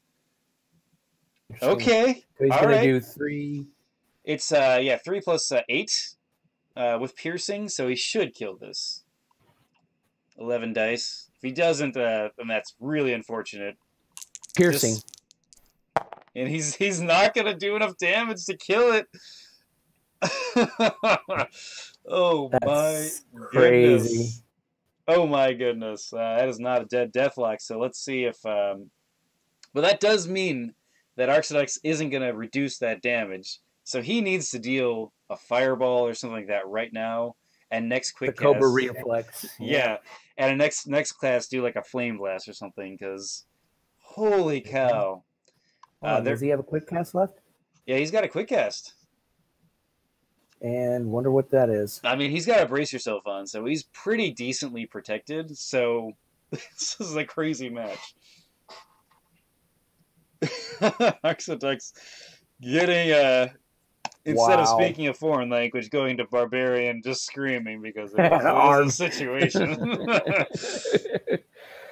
And it's end quick cast phase. Arxiducs has 21 mana. Goes for both sides. Yeah, both sides just kind of failed in a lot of ways here. So we're in this really weird late game where both players are like, I can kill you, I guess, but it's just not happening. That being said, it looks like we're going to be... Let's see. You discarded Brace Yourself because Arxiducs is done with the final quick cast. He's only 11 damage away from it. Right. Yeah, Jason's asking, did you make a heal? I would have done it. That if he would have been able to get a heal there, that would have sealed the game. So let's talk about this really quick. He's 5 damage away from death. It is going to be Arxiducs' initiative here, so it's not like it's a guarantee that Jason can kill Arxie here. If he has like a boulder or something, there's a decent chance, especially because of the reroll.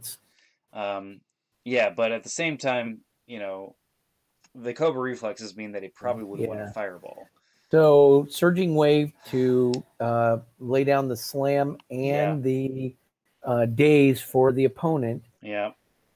Opponent has 2 actions. He can do something and quick cast. Try to bow if he wanted. Yeah. Ugh. Bow. No. I mean, mana. So he can lay down the a Surging Wave to knock down the defense, and then he can lay on the maybe a Fireball. Oh man, yeah, that is. It's good.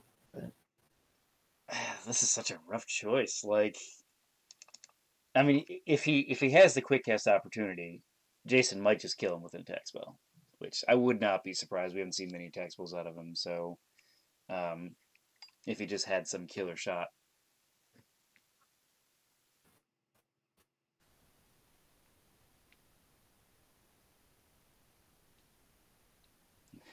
They're both thinking, I think. They both have cards out, but I think they're both just like, well, what do we do? That he needs to do 11 damage, and that's going to be tough to do with a Fireball.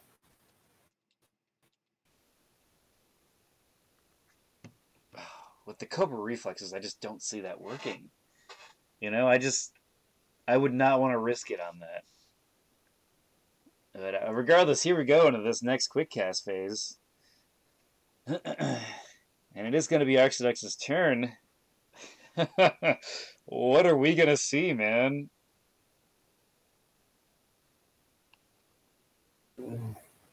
No armor right now, but he does have a defense.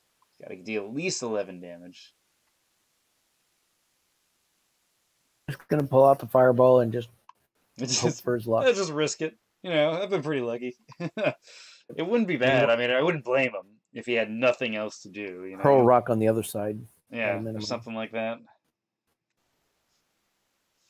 He moves his mage. This is the nervous twitch. He's gonna pass his quick cast. Oh wow! This could be game right here. More than likely. All right, we see the rock. It has it doesn't have any piercing, so statistically, it's gonna deal the damage. That is game right there. Oh, what a great game! Great game. One where he failed to kill the warlock enabled him to have a shot at the win. And yep, the dice just weren't there. You know, SirJasonCrage was like, one last, I won't let you get that life back. Yeah, I mean, if he would have healed, he might have survived that. We don't actually know, but that was just a great game, man. Zot, games you spectate with me. This is some great games, man.